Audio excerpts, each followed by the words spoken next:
Okay. All right. Good evening, everybody. Welcome back to Speaking of Jazz. I am here with the seminal jazz cellist, Akua Dixon, who is back.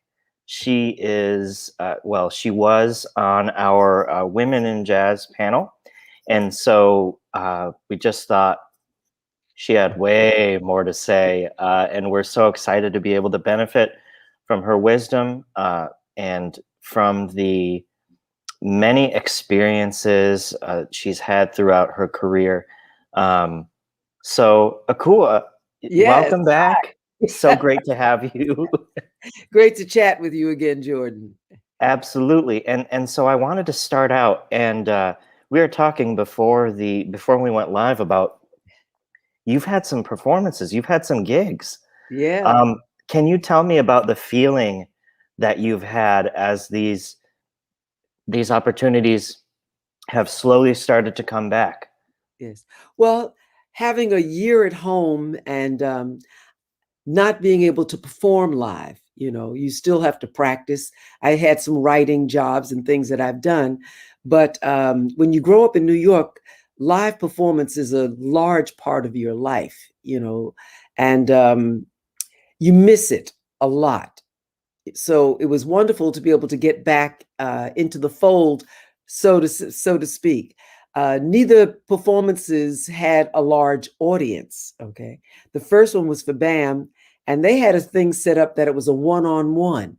So they would bring one person into a floor. I had the whole floor of a building, and I would play for that person for about 15 minutes. Both had on masks and acknowledge each other, both in the beginning and the end. We weren't allowed to communicate, and they would take that person after about 15 minutes and have a few minutes in between and bring in another person.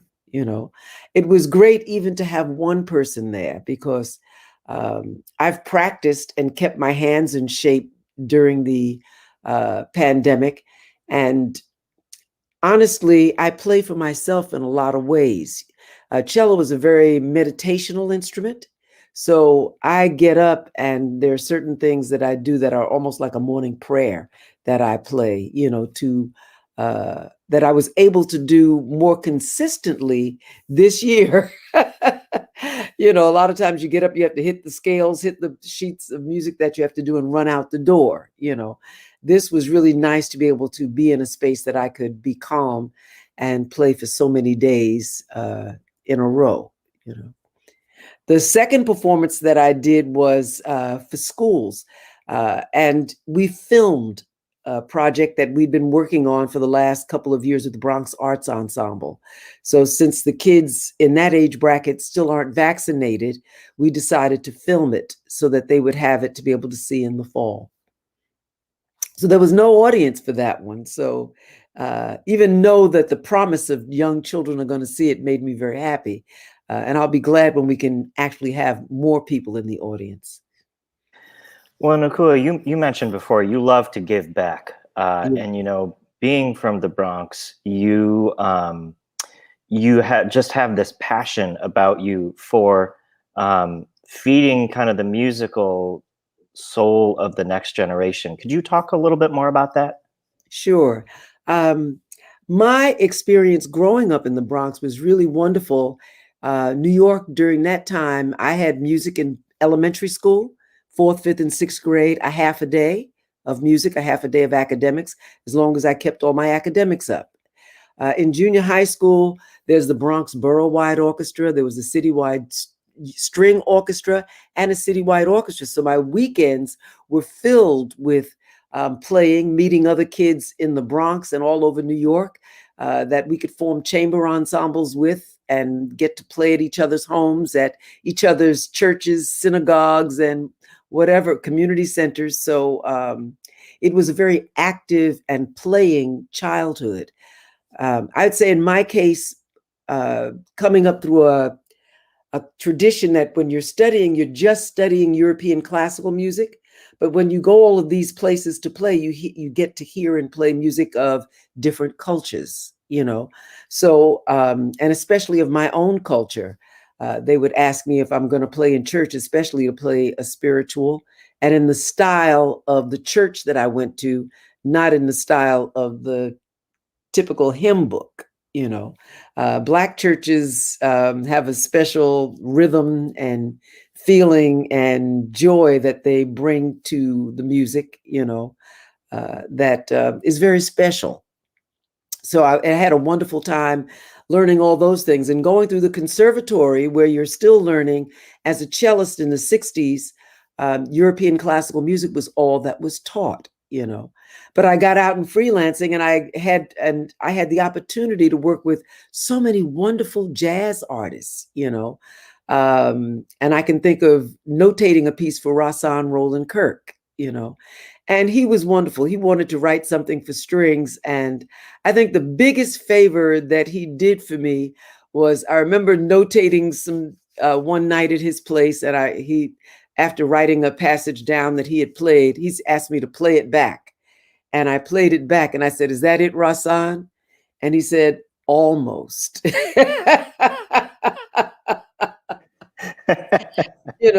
And if everything is always 100% perfect and you don't have to do anything with it, you don't learn anything, So for him to be very picky and go over those places that it was almost, and help me to see where the difference was and to fix it, was a major lesson, So I had a lot of lessons like that, and I learned a lot about African American music. And I decided in the 70s that I needed to balance it. I'd had so much study of traditional European music that I wanted to know more about jazz and about Black music. So that became my focus, and thinking about, well, why isn't it taught in the schools? Why is it just European classical music? Can't you play Bach and play Duke Ellington, and play Bach like Bach and play Duke Ellington like Duke Ellington? I will say that. I'm not trying to change the boat. I like Bach the way it is, and I like Ellington the way it is also. Yeah, absolutely. And so you said you grew up, you were learning a lot of European classical music. Yes. But you also you have also performed with the orchestra at the Apollo, like the pit orchestra at the Apollo, and so that had a pretty big role in introducing you to all sorts of different kinds of music. Can you talk about that experience? Sure.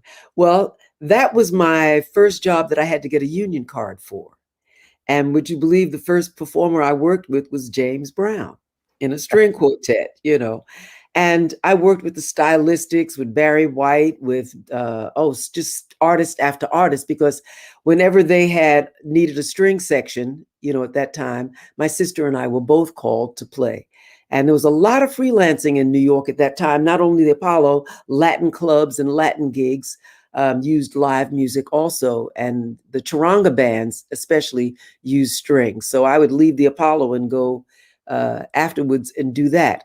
And I will say that all of those environments to work in strengthened the rhythm that I innately had and grew up with, listening to the music in church and going to the events, dances and whatever in my community growing up.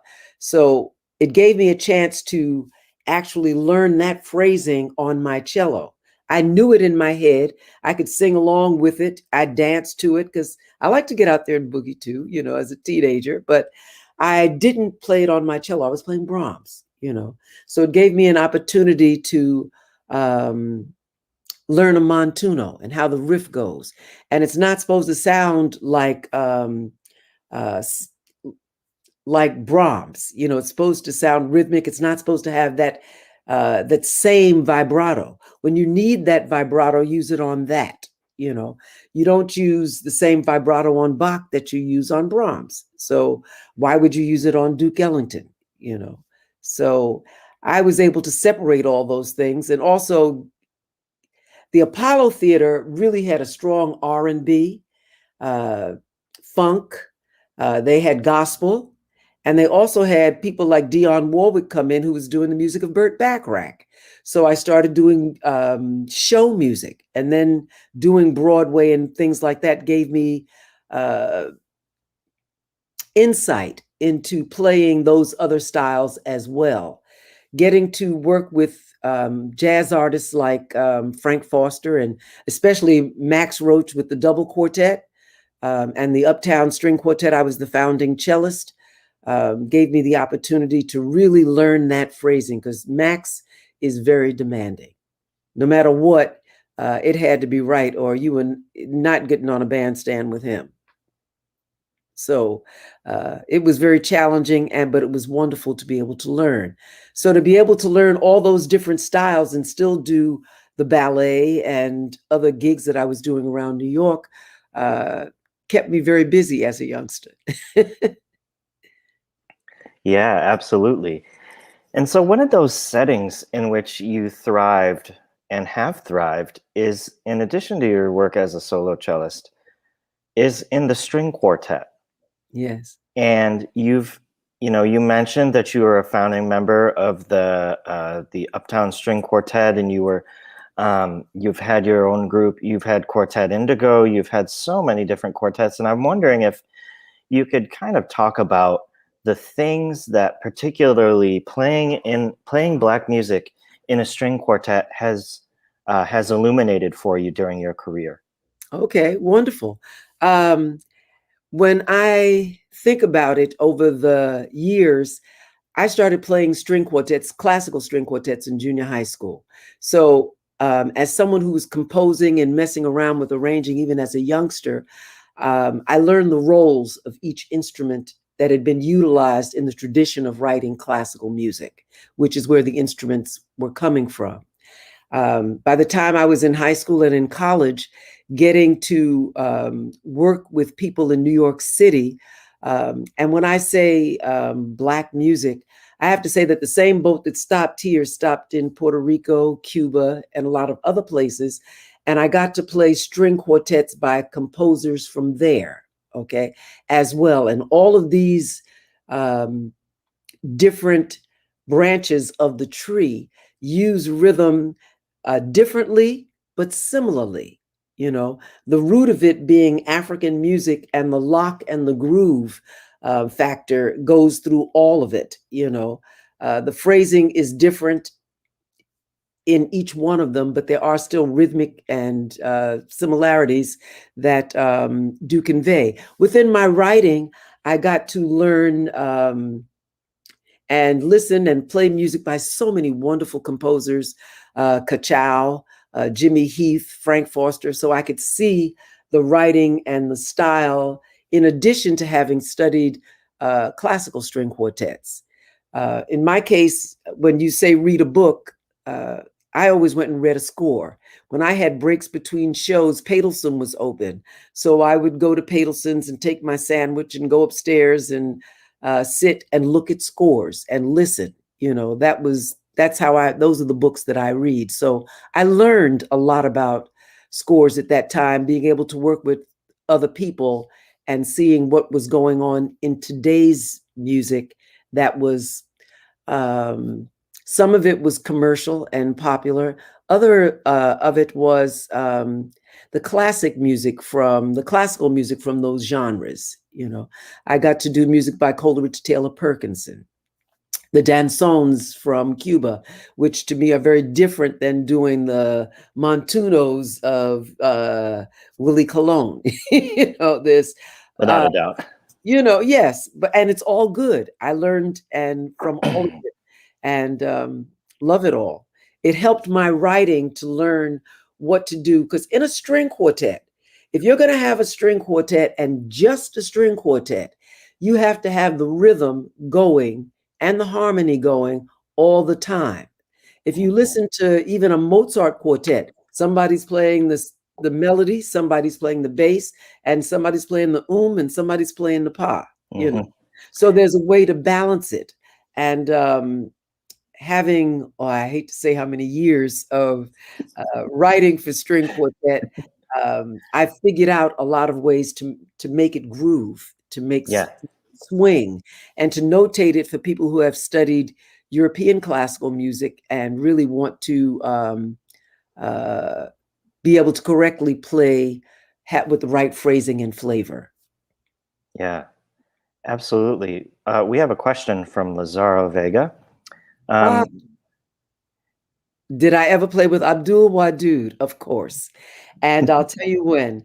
Like I said, I'm a native New Yorker, so he came to New York. And when he came, we at that particular time in the 70s, there was so many Black string players that we formed an organization called the String Reunion. And there was so much work for us that we were doing. And Abdul was part of that ensemble. It was the dream of Noel Pointer, who made my sister the president, and he was the vice president. They made me the director of new music. And my job was to find things other than the traditional European classical music that we all knew how to play and were playing and enjoying. So he did play in that ensemble, yes. And I also freelanced and did several gigs. One movie for, I'm trying to, but there was just so many different ways of freelancing. I also worked with him in the Black Swan Quartet. I subbed for Eileen Folsom. It's very interesting because women in jazz have a special road to go. And Eileen subbed for me at different times when I had to take off and couldn't do a gig because of either having a child or a child was young or whatever and couldn't go on tour. So when the Black Swan Quartet was ready to tour, her child was young or she was in the last stages of pregnancy or whatever. So I went, and that quartet was Akbar Ali on violin, Abdul Wadud.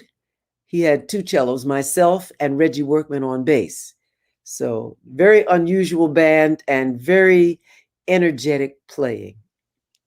Yeah, without a doubt. I mean, it is, a little bit unusual, but I bet just no less incredible. Yes. So you have been on recordings with literally, I mean, everybody says, oh yeah, a who's who of jazz musicians, but like you've been on recordings with, Don Cherry and Buster Williams and, Dizzy Gillespie, Tom Harrell. Can you talk about, I noticed that you have worked with one of my favorite singers, the great Carmen McRae. Oh my God. Oh, that was a wonderful session. Yeah, I have to say that in the case of women like that in jazz that I've gotten to work for, it's been really especially rewarding. She did a CD for I think it's called "I'm Coming Home Again," and I had recorded the strings for Buster. And that same record label, I think it was Versatile, wanted me to contract the strings for her. And they were using a really big string section, And she was interested in meeting me, since the strings were a large component of that particular recording. And she was working at Marty's. So my sister and I and my aunt, she booked a table for us to be able to come down. And we got to meet her afterwards and talk a little bit about the CD and what she was trying to hear with the strings in a very lush sense, And when we went into the studio, she wasn't there, but she was there. It was great to be able to work with her. I'll tell you something, hearing her play at Marty's was a place where if you went to hear her, they don't serve any food while she's performing. Okay, will not disturb the air in the room. And she always sits down to the piano and accompanied herself on one particular number. And it was just amazing to see her do that. Yeah, that's incredible. And Kevin's here. Hey, he Kevin. says, Akua, you are my shiro. It's been my honor to know you for so many years. And then he says here since 1979, which yes, that's a long time to be putting up with it. No, I'm just kidding. No, I love Kevin. But yeah. We were on tour together, which is where we met, I'm thinking, with Archie Shepp.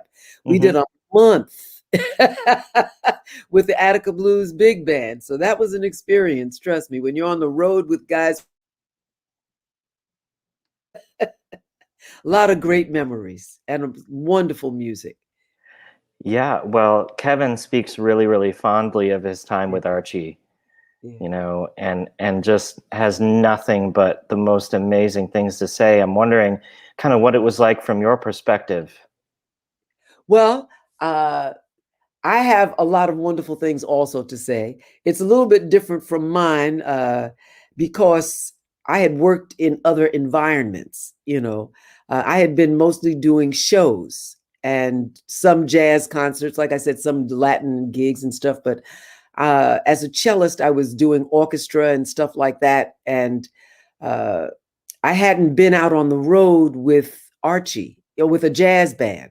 I had been on the road just to do a few concerts with James Brown or somebody, mostly a week at the most, with any artist like that, other than Liza Minnelli, you know. And a tour with somebody like Liza Minnelli is by the book. Every minute is accounted for and everything is laid out exactly. And that's exactly how it's going to go down. And you go out with Archie and it's a whole nother ball game. I remember they said it's an 8 o'clock concert. And so I'm being like my Broadway show clock is ticking. I want to be at the theater by 7:30. And the guys are downstairs hanging out, having dinner and having a drink and saying, "Where are you going?" I'm trying to get to the theater at 7:15. I need to be there by 7:30. I said, "Man, ain't nobody going to be there at 7:30." Yeah, but I just couldn't deal with it. My clock was ticking, so I went running. And by the time the tour was over, though, I was much more relaxed like them because it's a different ball game. Yeah, yeah, absolutely. Yeah. So you fascinate me from just a number of different perspectives and different areas. And so we've been talking about your performing for a while. Let's talk about your writing. Okay. So can you talk about the opera of Marie Laveau? Oh, yes. That's been my brainstorming joy of my life for the last few decades in my spare time, which is not been easy to finish. But I have finished the opera. The piano vocal score is done. The notation and layout of it is being worked on now. And I just can't wait to hear it. But as a composer, um, over the decades, I've had the opportunity to mostly write for strings and voice. I've never been one to really write a lot of songs that just rhyme like a song on my own. If I have to write something like that or write string parts for something like that for someone else, I have done a lot. Um, you'll hear my string writing for songs on A Rose is Still a Rose for Aretha Franklin or The Miseducation of Lauryn Hill. You'll hear some of my string writing. But on my own, the kind of stuff that I do is more prose. So I had been setting things for different Black History Month concerts with the string union and with my string quartet that was to poetry by Henry Dumas and writers like that. And Aisha Rahman came to me with the libretto for Marie Laveau, and I had been recommended to her to write the music. So when you're writing for concerts, you're used to programming the music, not just a song here and a song there. It has to be, it has to move from the beginning to the end, with a certain kind of continuity. So I was used to writing like that. I was used to doing operas, ballets, and everything. And I said, something, even though I haven't written an opera, know I can do this, and started getting to work. And I really stretched my compositional skills, um, over the decades that I've been working on it. And I've been able to develop themes for each character and for different emotions and things that they go through, weaving it all together to go through a complete story. Now, Marie Laveau, for those of you who don't know who she was a hoodoo queen from New Orleans. And she was a Creole woman. She ruled the town at that time. And in this particular story, she's being met up with a gentleman by the name of High John the Conqueror, who wants to conquer her. He already has 4 wives, and she's a challenge for him. He's heard all about her, and he feels that, he should have the throne to New Orleans and she should be his. So the opera starts in Congo Square, and Marie herself, everybody's waiting for her grand entrance. So when she does enter and everybody's asking her for favors and stuff like this, then all of a sudden, a break in the crowd, here comes High John the Conqueror and says that he's traveled far to meet her. Okay. And he challenges her to a duel of magic. And whoever the winner is of the duel has to succumb to the other one. So that's the basic storyline. There's a lot of other underlying characters. First of all, High John's 4 wives, who are happy amongst themselves, but they're not going to be happy with Marie. She's too strong a personality. Marie has a daughter who also needs her help and doesn't want to take over her mother's voodoo throne when she's of age, So she's trying to run away with a young man who the mother doesn't want her to do. There's a lot of underlying events within the story, Yeah, you were just like, this is the basic, rundown of the story. And I was just like, there are like 5 like plot threads here that I'm trying to follow. Yeah. There's a lot going on there. And musically, it's a lot because each one of the characters and situations has its own thematic material that connects in a very special way for me. All right, we got another question from our audience. So whoever this is says, being a classically trained violinist, my ears always perk up when I hear a violin, or more so, a female playing a stringed instrument. What are your thoughts on the smooth jazz violinists out there today? And do you feel that there is longevity for smooth jazz string players? Okay. I think, first of all, there's longevity. Well, let me say this. There are so many different styles of music, and I respect all of them. Some are my favorite, some are not specifically my favorite, There's an audience for smooth jazz, and I think that there will continue to be an audience for smooth jazz. It fits a space in people's lives that is enjoyable. So I think that there'll always be a space for that. In jazz, violin has taken off much more than any other instrument. It's easier to play harmonically on a violin than it is, say, a cello, But I think that in today's world, there are many more violists and many more cellists learning how to improvise. Smooth jazz is not as challenging in a lot of ways as bebop, okay? So you'll find that a lot of people are going to get into it and play it, and enjoy it. Without a doubt. Yeah. That question actually was from Martine. And so it unfortunately, Facebook or StreamYard, somebody flagged her as Facebook user and did not allow her the dignity of her own name, Martine Dalton. So thanks for that question, Martine. Hey, Martine, how you doing? Absolutely. Yeah. And I think, there are just so many, you're right, like so many different styles of music. I really do think that there's a place, for all of them because they all move people in different ways. Yes. Now, as far as what's going on with what we would consider to be the modern top 40 popular music, That's different. That's different. Well, I have to say this. Having grown up in the 60s, okay, with the popular music of that day, okay, and this is before computers and before MIDI, and the string writing of that day, like I said, it didn't matter whether it was It's a Man's World for James Brown or if it was something by Burt Bacharach, the string writing during that day was on a very, very high level, okay?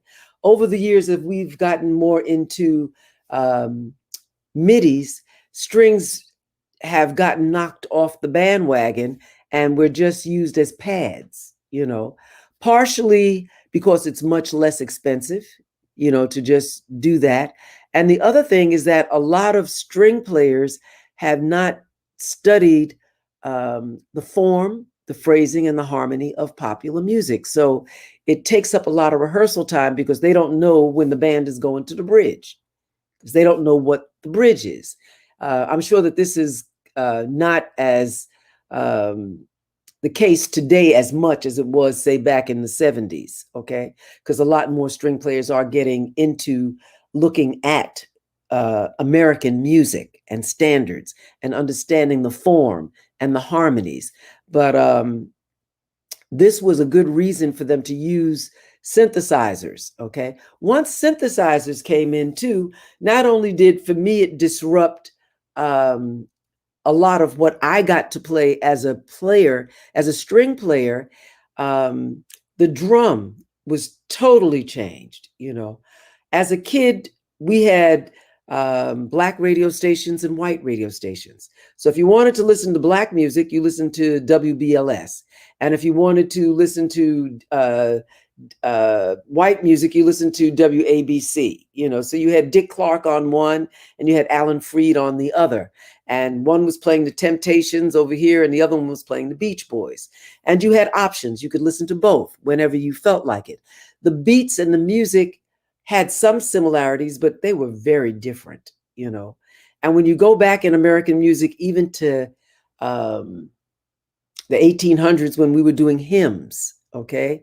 If you went to a white church that was doing a hymn, that was a Lutheran church, say, and that same hymn was done in a Baptist church, the rhythm on it is just totally different, okay?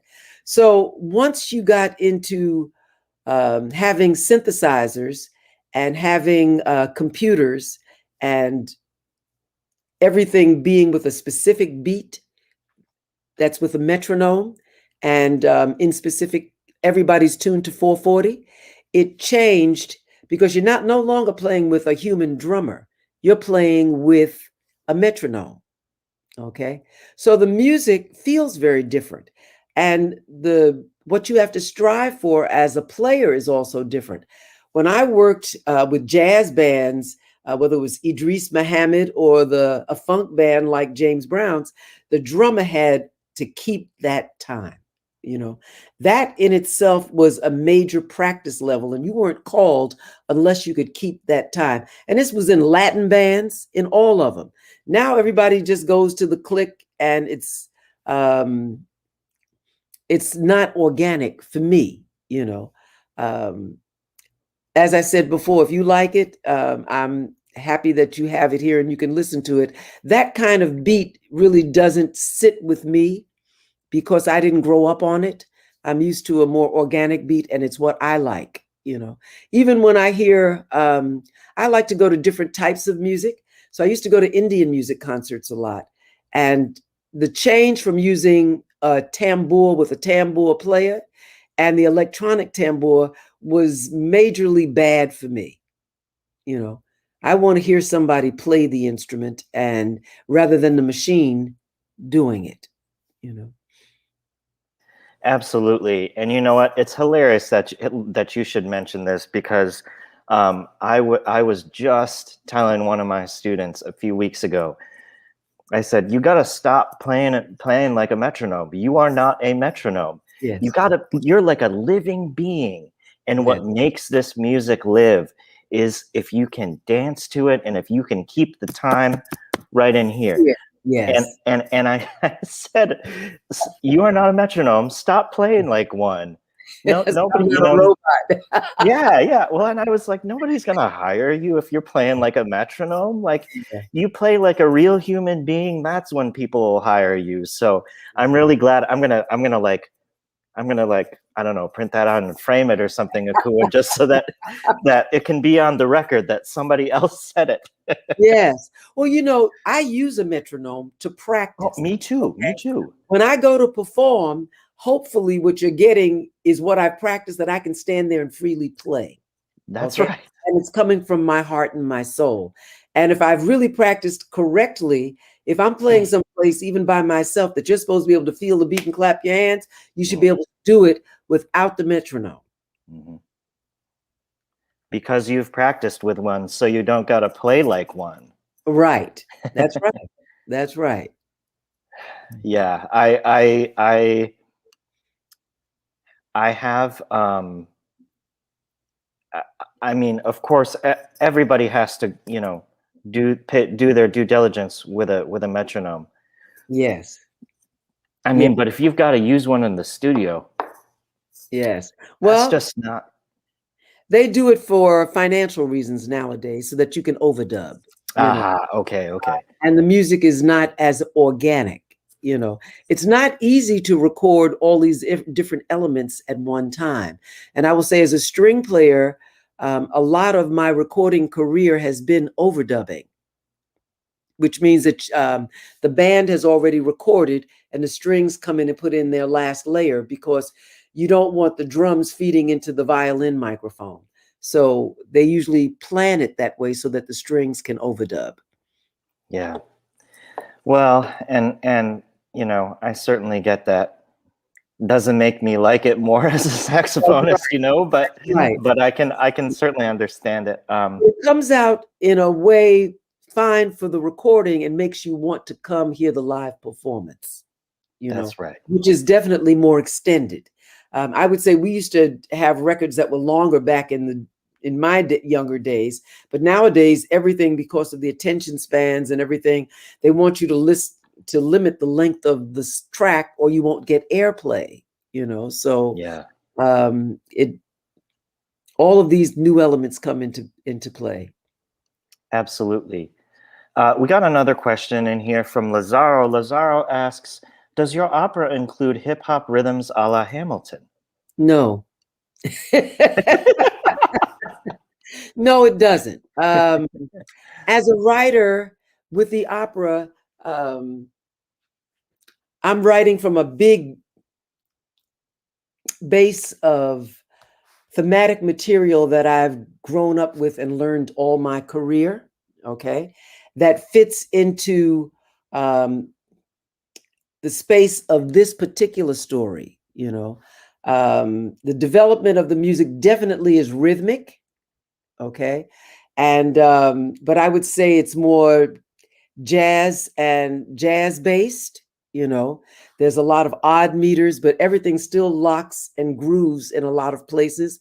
When you have the recitatives where someone's talking, of course it's free, but there's a lot of stuff that definitely locks in and has a groove, but it's not hip hop.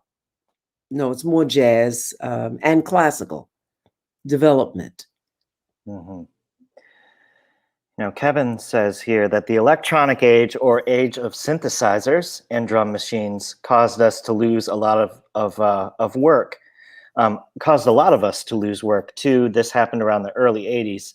And I can only imagine that he's, speaking as a percussionist and a drummer.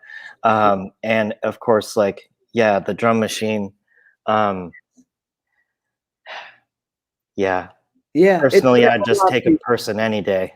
Yeah. Well, strings also, but I will say that I worked in all of those areas because it just kept coming. From the time I was a kid, I just had a job and I was able to earn money and move out on my own.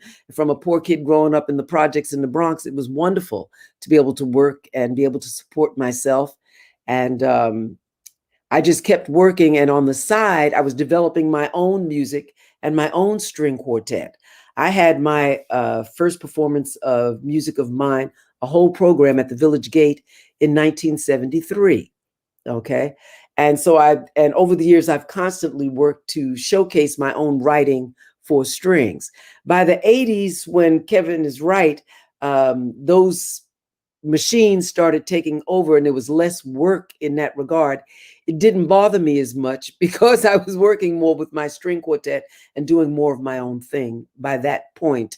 And I wasn't no longer doing Broadway. I was no longer doing the Copa and Westbury and the Apollo and theaters like that, And I have to say that nowadays, The writing, other than a few specific composers that I personally have worked with, and there's probably some others that I don't know, that I like to work with and play their music, and they're writing hip hop and funk and stuff that's more modern for today. But for the most part, I don't like to do something that has that kind of beat, you know. For me, I'm not saying that it's wrong or it's bad for other people. In my case, I've had to work under it so long. And when you've been, say you do a show that has that kind of beat in it, and you're hearing that pounding at you 8 shows a week, when you get home, it's hard to turn it off. And it made it Yeah. difficult for me to keep composing something new and fresh of my own. Even when I was doing Broadway, I got to the point that I didn't want to do a steady show, because I'd wake up in the middle of the night hearing da da da da dee dee dee, you know, and you just, yeah. you know. So I just started subbing because I needed to have my mind free and clear of those sounds to write something Yeah. new. Yeah, speaking as well, somebody who's played shows, not on Broadway, but has played shows, when you have done a run that's so long Yes. Oh that my. you're going to bed singing other people's parts, it's too much, because we as musicians, we're like trained to pick up everything and to listen to everything and internalize everything. Yes. And so when that happens, I mean, you can't find anything in here that's like, it is a struggle to find a quiet space and exactly as you said, to write. Yeah, I try to not turn that button on, because it happened for so many years that you mention a certain song or a certain kind of thing that goes, oh no, So I try to keep quiet spaces for myself, and there's a lot that I tune out and I don't hear. So if I'm writing, especially Yeah. nowadays. Well, what are some ways that you create those quiet spaces to really to kind of nurture your own writing? Okay. If I'm working on a new composition, um, I'm not listening to music on the radio or anything else. Okay.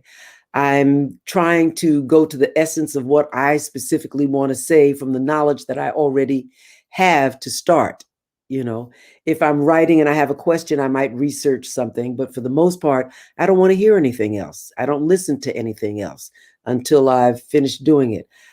Because at different times in my life, I'm living with other people or in apartment buildings when I used to live in New York, and you have no option but to hear other people's sounds. I would be writing overnight, when the world is quiet, until 6:30 in the morning, So those were also good times for me to really just be able to take a breather, clear my head, and be able to notate some music. Yeah. And, clearing your head, obviously, so very important. Yes. Yes, most definitely. So have you found, so you mentioned that you don't live in New York anymore. Where are you at? I'm in Katona. Oh, okay. It's about 45 minutes north, Mm-hmm. which is not too far. And I'm living in a household where I have an apartment. My daughter's upstairs, and because we have a house together. Mm-hmm. So I get to see my grandson, who's almost 2, and enjoy him, and also have some space to have peace and quiet, in my own practice space. Yeah. Yeah, that's great. It's the best of both worlds. It is. Being near family and silence. Yes. And it's really very quiet out here. Mm-hmm. I at different times when I was writing something at a younger age, especially living in New York, I had to go to an artist colony. Mm-hmm. In Massachusetts, I used to go to Cummington and stay in the woods and notate a piece, for the summer. Yeah, that sort of retreat can be such a I don't know, just to get away from the noise. And I know I keep, mentioning silence and, getting away from sound. And here I am, somebody who, makes sound for a living in an organized manner. Yeah, yeah. Yeah, but that's a very, very interesting thing. So we got another question up in here. We have Lazaro says, "What is the instrument on the wall behind you?"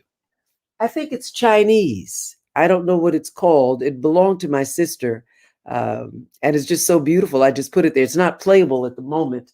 It needs a new covering and some strings. But I used to tinkle on it. I mess on a lot of different string instruments that I have in my house that you don't see, from India, from China, from Africa. Yeah, it looks almost like a shamisen, like a Japanese Okay. shamisen, but it's I don't quite think that's necessarily what it is, but yeah, it looks beautiful. Thank you. Thank you. So Kevin loves the quiet. He says he feels growth when he has a space like Yeah. that. Yes. And yay for Katona, New York. I would say that as an artist, that to express life, you have to live life. If you're just always just internal in yourself and you don't live, there's certain things that when you're writing from your imagination, but you haven't experienced. And some of that is wonderful. I've heard some songs that people just imagine that was what it was like and they've never experienced it. And it was just amazing. I could feel the depth of it. There's other things and ways that I feel like you have to live life in order to be able to express yourself when you play, especially. Absolutely. I just agree with that so much. I was talking to a student about composition, Mhm. and he said, when did you find that, like, what did you do to like get better and more comfortable with composing? I was like, I read, Right. I went on long hikes and, tried to become a better person. And, I don't remember, I think maybe Train said it, that if you want to become a better musician, become a better person, because Yes. the sincerity is what's important. And I thought, okay, all right, if Train says it, it must kind of be like there must be some truth to it. So Yes. um and so since I was, because I as a young musician, I was like, what do I even do to get better at this? And of course there is an amount of craft and study and practice, but if that's all you do, Yes. it's like you're neglecting a really, really important element, the humanity. Yes, it's true. And then I will say, in my case as a cellist, I had to find my own sound. Okay. When you study cello at a conservatory, you're taught to hear sound with a certain vibrato and technique that goes from note to note. When you're playing modern music, that's American music, jazz, or not even just jazz, but because it could be blues, it can be American standards. All of these things are not bound by that sound sphere. You'll have people who sing who've never had any training, and you have people who sing opera. Okay, opera singers don't sing a blues, and a lot of blues singers can't sing an opera.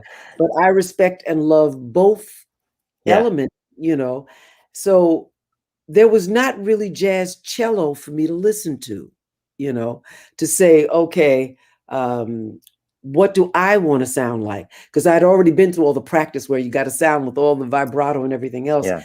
If I want to play a nice jazz ballad, I don't want it to sound like that, So at a young age, like when I was working at the Apollo, I was listening to saxophone players like Harold Vick, Sonny Fortune.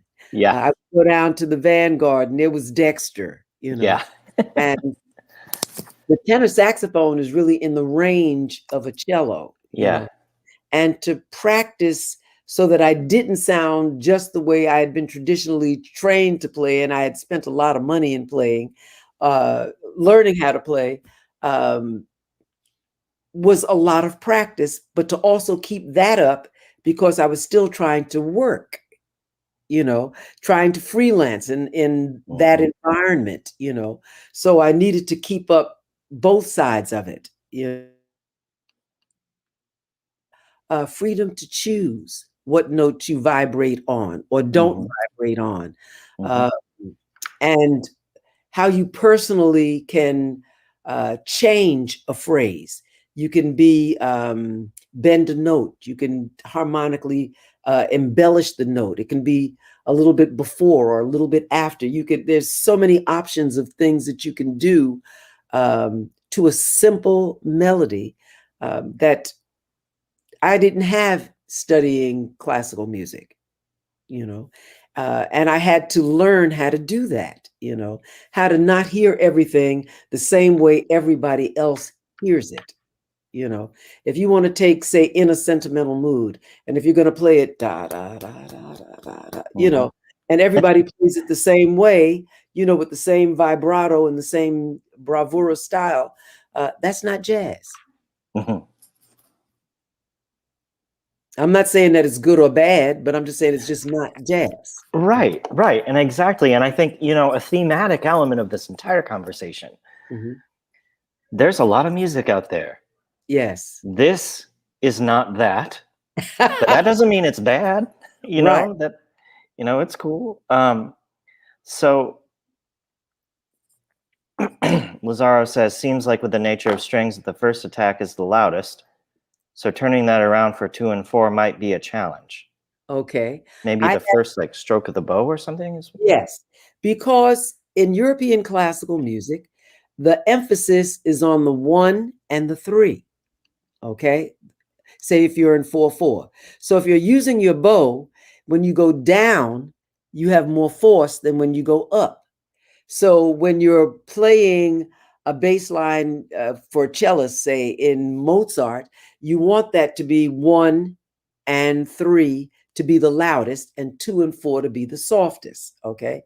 When I got into studying the music of Duke Ellington and learning some of those bass lines from some of his concert music, which the bass lines are notated for the cello, I realized that if the cello is the bass in a string quartet. So I needed to take a lesson with a bass player so I could also learn how to improvise a bass line. So I did. I studied with Reggie Workman. But I realized too that I didn't want to just do pizzicato. I wanted to use my bow. So I had to practice my scales in reverse, where the 2 was down and the 4 was down and the 1 was up and the 3 was up. So it's up, down, okay? And also practice both of them because sometimes you need the 1 and the 3, sometimes you need the 2 and the 4, so that now I have it so that my bow arm is flexible. I can do either one depending on what I'm hearing. I'm not stuck. Yeah, absolutely. Oh, that's cool. Lazaro, right on as usual. So Martine here. Martine says, I wish when I was studying, I had listened to my dad more and started to play jazz violin. We would practice together, he on his sax, and he would have me play what he played. I guess I had a hard head. It's never too late. You can always enjoy yourself. That's right. I want to take a second to open it up. Does anybody have any more questions for our guest? All right, I'll let those questions kind of, percolate for a little bit. But so you time and time again, I want to take you back to something you had said a few minutes ago.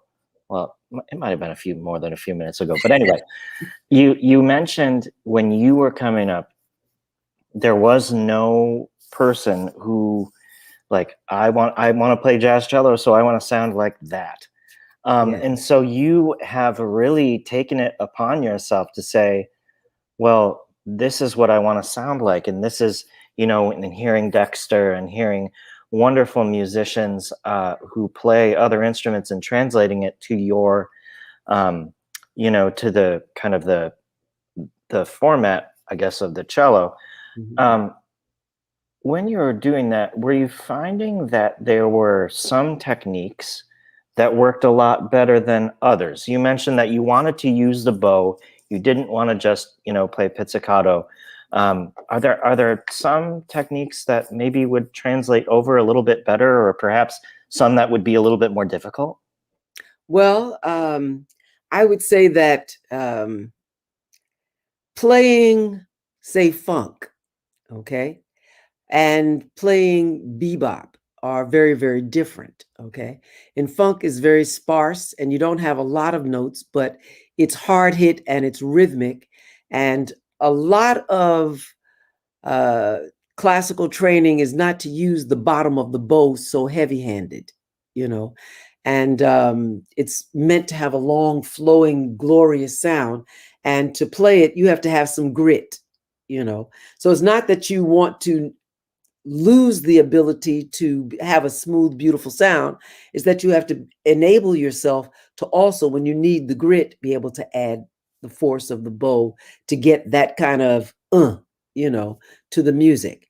If you're doing bebop, since bebop is a lot of notes and the phrases can actually be long and they're also very fast, you know, you can't use a lot of bow. It has to be a phrase and a long flowing thing for that matter. But you have to also be able to direct your bow to stop and have ghost notes, because it's not that you're playing. When you listen to the phrasing, the rest is as important as the note. And there are tiny rests in the phrasing, or where you think somebody's playing a note, but you say, now what note did he play? But it's really just a passing sound, you know. It's not as specifically defined as playing 16th notes, say in Mozart, and you have to play each note to stand out distinctly. Um, that's also another thing that you have to learn how to do, both with your mind and with your bow. But I will say that I find that a lot of string players, especially violinists, get into everybody's doing this on the violin, this kind of slur or this kind of slide. So they automatically start to do it. I've always been one that I'm not doing everything that just because everybody else is doing it. I've always been kind of crazy like that, but I have to hear it, you know. Yeah. And to me, what was set up within playing the instrument and having a good, solid intonation is of utmost importance. And then bending the notes, you know, the ones that you choose to bend, and you don't have to slip and slide into everything because you think that that's cool, you know. Um, Having to be able to judge for yourself those kind of things. And if everybody else is doing the same kind of slap or click Mhm. or whatever, this is the latest hip thing that they're doing to play jazz. You know, that doesn't express. It doesn't give me the option to express what I want to express on a personal level. I Yeah. try to listen to the melody and the harmony and everything and decide for myself, where do I want to slide? Do I want to slide? Do I want to be late? Do I want to be early? You know, make individual choices.